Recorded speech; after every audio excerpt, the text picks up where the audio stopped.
Have you recently realized that you have inherited property in Goa and are completely confused on how to go about with the process? Trust me, stay tuned till the end of this video where I will give you a step-by-step process of all the tasks that you need to do when it comes to inheriting property in Goa. My name is Deron Almeida from Limestone Realty, and in a recent interaction with my operations team, a seller of a property who had recently inherited from his ancestors approached us to market his property for sale. And trust me, he was very confused on how to go about with the process. Now, if you stay tuned till the end of this video and watch and follow the process, trust me, you will have complete clarity on how to go about with the entire process. Okay, so before we get to the example, we are going to keep a few assumptions in mind. The assumption that we are going to cater to this particular example is that everybody in your family is on the same page of what to do once you inherit the property, and there are no family disputes among the family members. Step number one, when it comes to inheriting property in Goa, this is the first thing that you need to do is speak to your family members.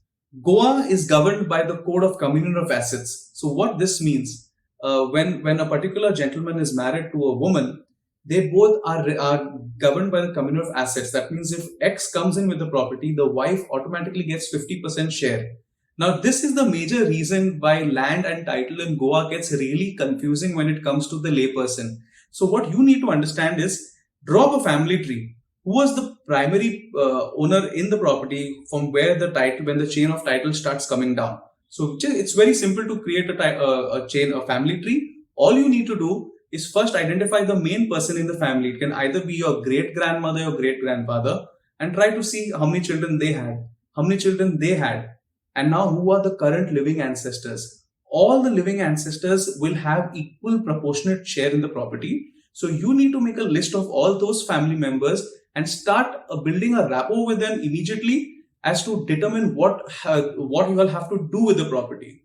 Number two, when it comes to dealing with ancestral properties in Goa, now that you've completed step one, which is identification of your entire family tree, you need to speak to your realtor. That is, you need to speak to us. So when you approach us, we are going to have a few set of questions and preliminary documentation that we will ascertain whether the property is good to go or needs some minor fixes on the title to have a good marketable title for the property.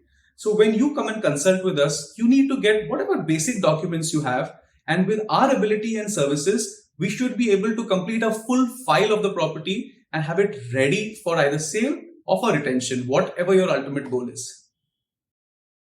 Point number three, when it comes to dealing with ancestral properties in Goa, after you speak to your family members and understand who all are going to be involved in the transaction, then you had your initial consultation with us where we determine what kind of documentation is going to be required to have a marketable title for this property. You come to the third and the most crucial step when it comes to dealing with ancestral property, that is decide the ultimate goal that you guys want to have. Now, there can be three kinds of goals once you get your ancestral property completely in order. You can either choose to sell, you can choose to retain, or you can choose to have a development with a leading developer from Goa who would develop your property. So I'll just repeat that again. There are only three outcomes that you can have from a property. You retain it for future generations, you either sell and liquidate the asset, or third, you get into an agreement with the developer to build something on it, where you guys would be able to retain certain share of the built up property and the developer would also benefit out of it. Point number four, when it comes to dealing with ancestral property. So you've completed step one, which is speak to your family members. Then you have gone and spoken to us and have your initial consultation. Then you have gone back to your family members and decided whether you want to sell, retain, or develop. Now the next step is to actually have a technical evaluation on your property. Now what I mean by this, when you identify your property, the first thing you need to do is safeguard your property. I see so many sellers or owners of land in Goa who have just left their property, and because of that, neighbors have started encroaching upon that land. So as soon as you identify your property, your family members are all on the same page, invest into a basic fencing, or if you want to go a step above, go in for a compound wall. Whatever technical evaluations are required for a compound wall, we can help you out with that.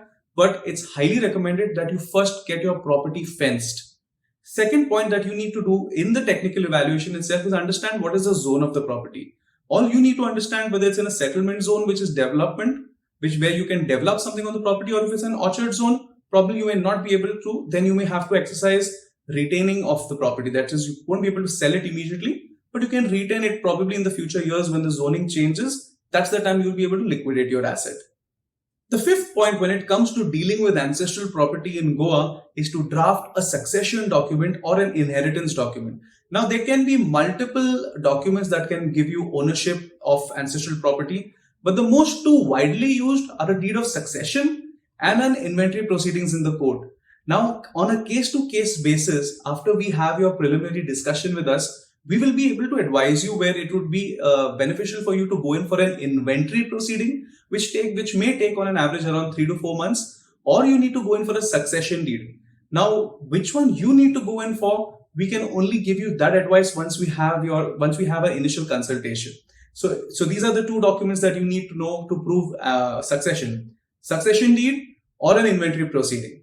And the sixth and final point, you have gone through step 1, step 2, step 3, step 4, step 5, and now you have understood and got a lot of clarity on the ancestral property. So the final step is start executing the goal that you have got interested in this property. So what you need to do is get your family members on board, speak to us, get the property fenced, understand what goal. Are you guys looking to sell? Are you guys looking to retain it? Or are you guys looking to develop it? Whatever be the goal of the property, consult with us. We can give you the best evaluation on that property. If you found this video helpful, don't forget to share it with your friends who have ancestral property in Goa so they can be more clear when it comes to dealing with land in Goa. This is Deron Almeida, your real estate therapist from Goa. Thank you and see you in my next video.